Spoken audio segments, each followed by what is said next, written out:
I stood at gate B42 of Denver International Airport, my suitcase upright by my side, boarding pass clutched between two fingers. The hum of overhead announcements echoed across the terminal. Families bustled past with laughter and carry-ons, and I felt absolutely nothing. Weeks of planning, packing, and silent guilt had all led to this moment. A family trip to Lake Tahoe, supposedly adults only, supposedly a reset.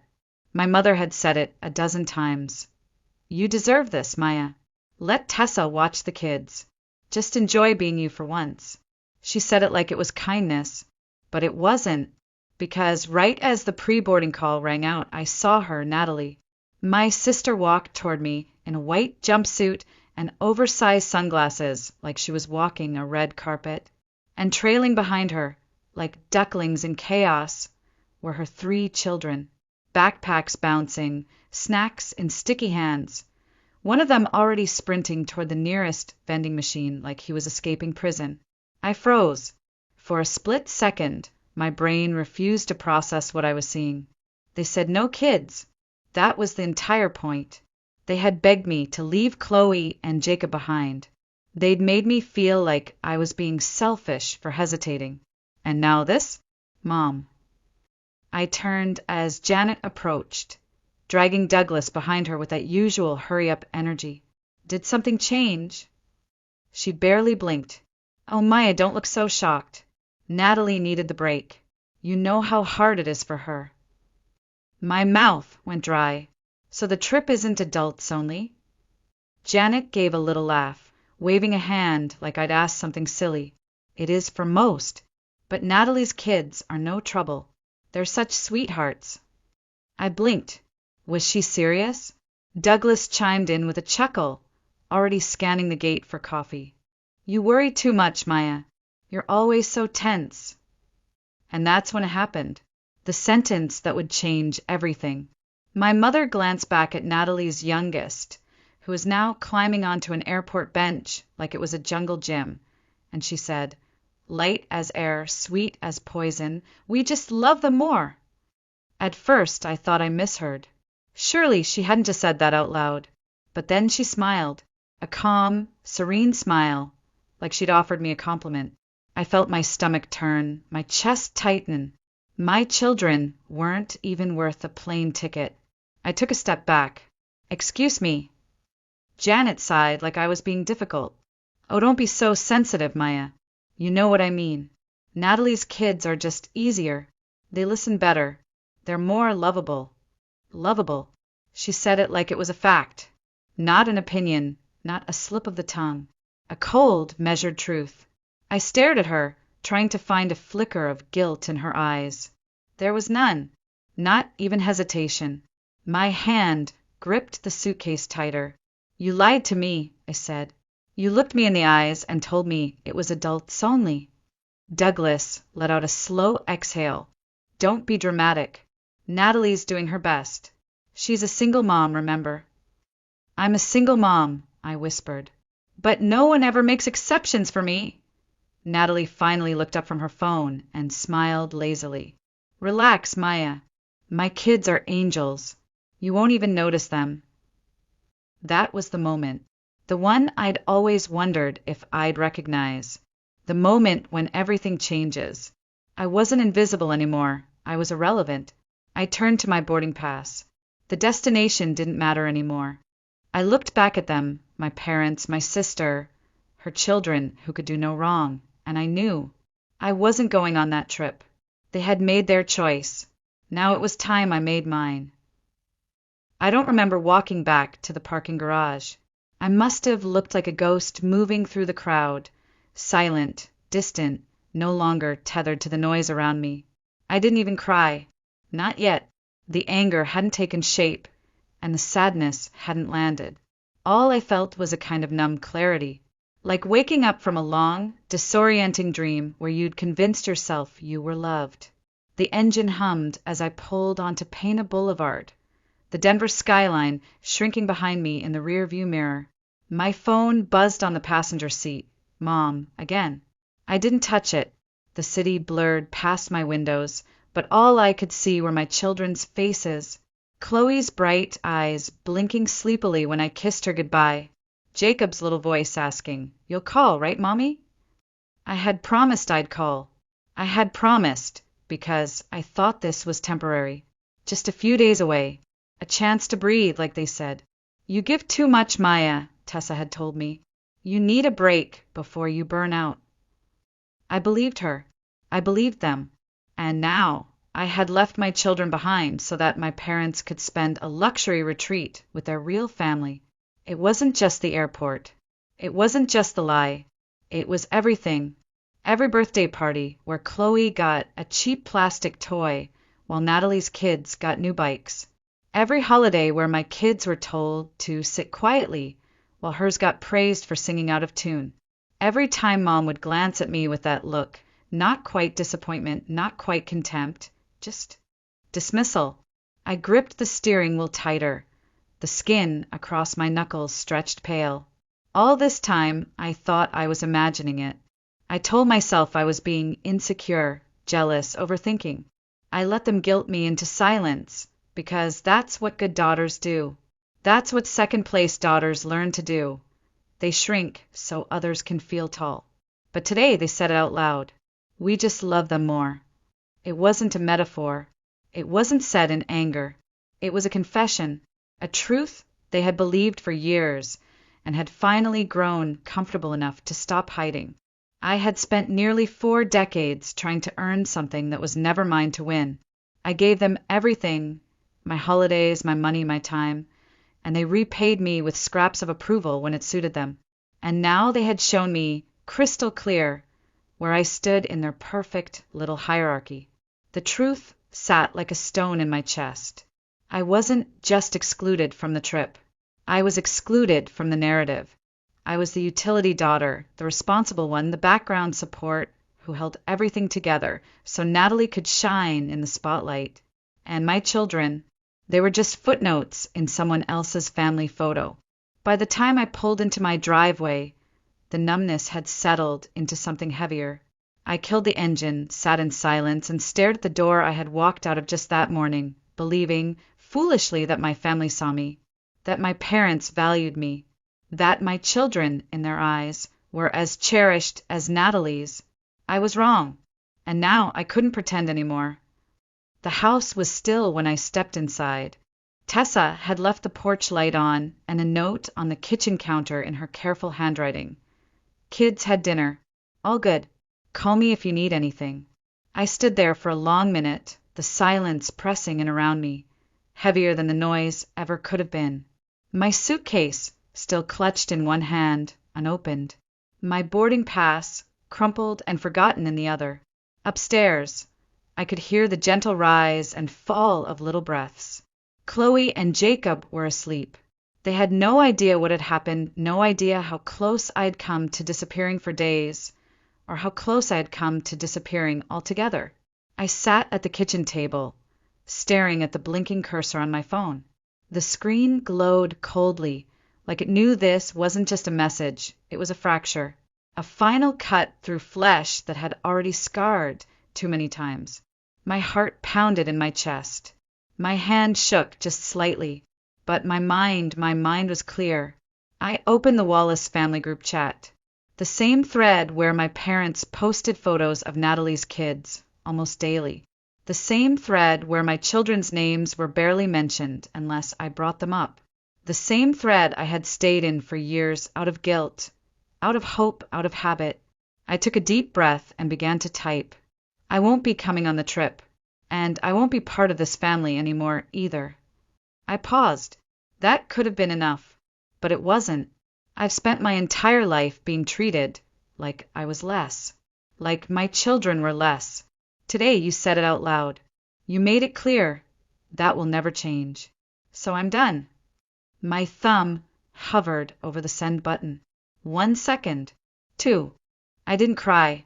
I didn't rage. I just pressed it. Message delivered. I sat back in the chair, exhaling like I hadn't breathed in hours. The cursor blinked again, waiting for a reply that didn't come. Not yet. And I knew, if I waited, they'd try to twist it.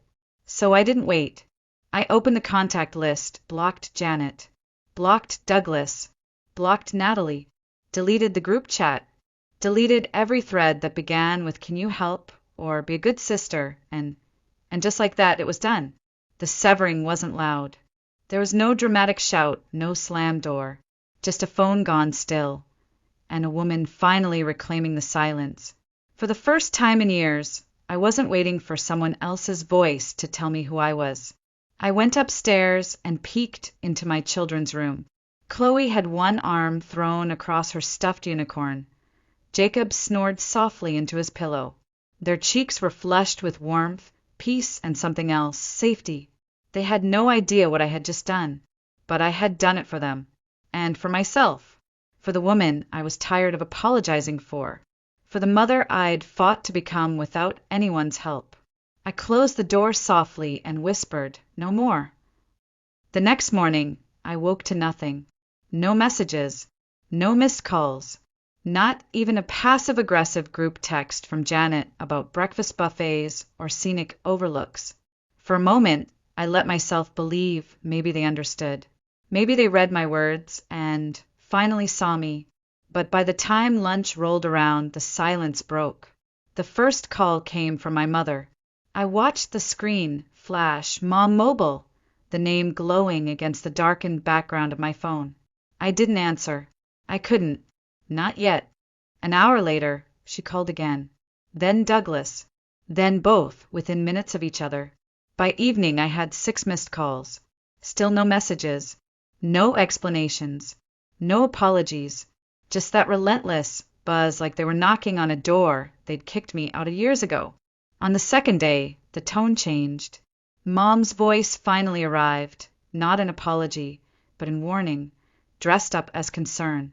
"Maya, sweetie, let's be reasonable. You're overreacting. We need to talk." Then Dad, "Enough of this nonsense. Call your mother back." Natalie, unsurprisingly, chimed in too. "Seriously, Maya? You're mad about this? Grow up." I read them all in silence, my thumb hovering over the screen, tempted to answer, to explain, to argue. But what was left to say? They weren't sorry. They were just inconvenienced. They weren't reaching out because they missed me. They were reaching out because I had broken the pattern, and they didn't like that. I wasn't being a good daughter. I wasn't being predictable. On the third day, I almost cracked. I stood in the kitchen, reheating leftovers, when another message came through. My fingers trembled just a little as I opened it, heart pounding like maybe, this one would be different.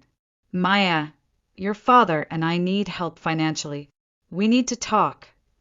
I blinked. Read it again. There it was, the truth beneath all the noise. It wasn't about missing me. It wasn't about regret. It was about access. For years, I'd helped them, quietly, without fanfare, paid their late bills, lent money for repairs, covered holidays when things came up. I never questioned it. I just told myself this is what daughters do. This is what family does. But as I stood there, spoon in hand, the sting of that sentence settled in my bones. They never helped me. Not when I was drowning after Ethan left. Not when I was working 2 jobs to stay afloat with 2 toddlers. Not when I called crying in the middle of the night, just needing someone to say you're doing great, Maya. They were always too tired, too busy, too absorbed in Natalie's latest meltdown or Natalie's latest miracle. And now, after years of one-sided loyalty, they had the audacity to frame my silence as cruelty and their financial needs as my duty. I set the spoon down, walked to the living room, sat with my phone in my lap, and I didn't reply, because I finally understood something. They never loved me for me. They loved the version of me that was useful, quiet, dependable, convenient, and the moment I stopped being that, I became a problem. So let me be the problem now. I turned my phone over, screen facing down, and let the silence ring louder than their guilt ever could. That night, as I tucked Chloe and Jacob into bed, something in me shifted. Maybe it was the weight of silence pressing on my shoulders. Maybe it was the echoes of my parents' texts still ringing in my ears. Or maybe it was finally seeing the pattern I'd spent years trying to ignore. Because this wasn't the first time I'd begged to be seen. Ethan. His name came to me like a wound that had scabbed over, but never healed. It had been over 2 years since our divorce, but the memories still came sharp, uninvited. I remembered the first time I realized I was married to a man who had already left, long before he packed a single bag. When I was pregnant with Chloe, Ethan started working late. When Jacob was born, he barely looked up from his phone. Birthdays, anniversaries, even the first time Chloe lost a tooth, he wasn't there. Not really. His body was present, sure, but his attention, his warmth, gone. I remember standing in our kitchen one night, rocking Jacob in one arm while Chloe tugged at my sleeve, asking for juice. I was tired, so tired I felt like my bones might collapse. And Ethan stood by the fridge, watching me fall apart with that same empty look he always wore near the end. "I just don't think I can do this anymore," he said. My brain barely processed it. "Do what?" I asked, voice small. He shrugged. "Any of it." There was no affair, no screaming, no dramatic ending, just a quiet man, choosing freedom over responsibility. And me? Left holding 2 children and a life I didn't know how to carry alone. For months, I woke up to silence and the weight of bills, meals, daycare drop-offs, client deadlines. I cried on the bathroom floor more times than I could count. But no one saw that version of me, not even my own family, because Natalie's divorce was messier, louder, more performative, and therefore more deserving of attention. I had survived that alone. And now, watching my parents weaponize silence the same way Ethan did. Ignoring my pain until they needed something, I saw it all for what it was. I had spent my entire life begging for love that should have been given freely. Ethan couldn't give it. My parents wouldn't give it. And God help me, I had kept showing up anyway, thinking one more good deed, one more sacrifice, one more silent endurance would finally make them love me the way I needed. But it never came. And now, with the cold clarity of distance, I finally saw the truth. It was never about me being enough. It was about them never being capable. It didn't happen all at once. The healing, the clarity, the release. It started quietly, like a room after the guests have left, still humming with the memory of noise. For the first time in years, I wasn't checking my phone between meetings, hoping for a text that said, "I'm proud of you." I wasn't planning my schedule around family dinners that felt more like performances. I wasn't apologizing to anyone for being tired. I was just living. That Saturday morning, I made pancakes. Real ones, fluffy, golden warm. Not the box mix I usually slap together while yelling at Chloe to find her shoes and Jacob to stop licking the fridge. We danced in the kitchen.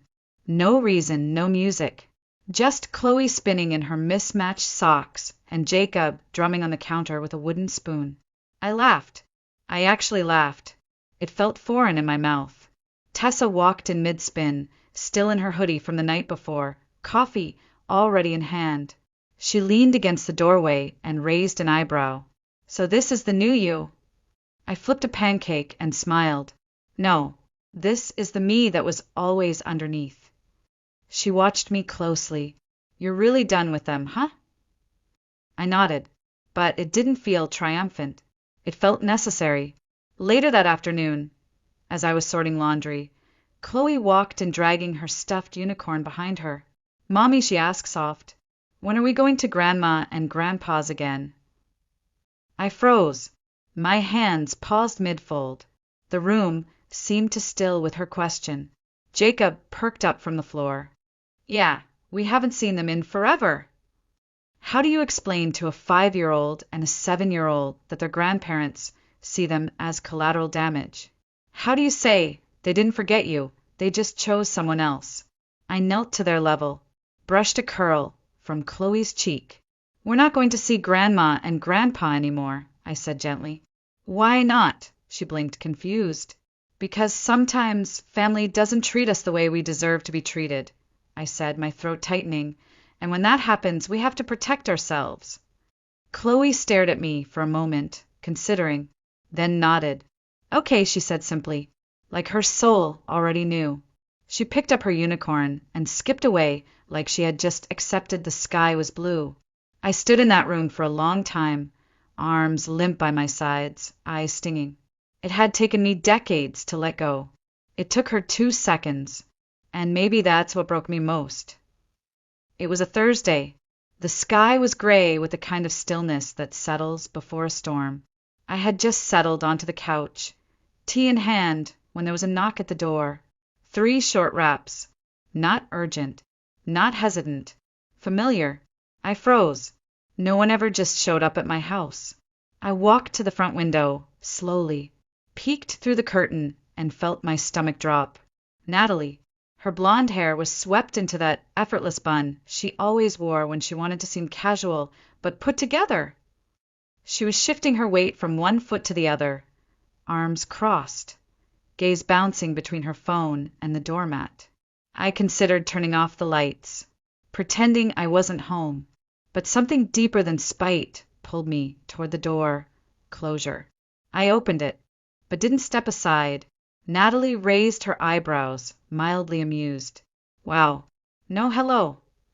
I didn't respond. She sighed. Fine. I came to talk about Mom and Dad. I leaned on the frame. There's nothing to talk about.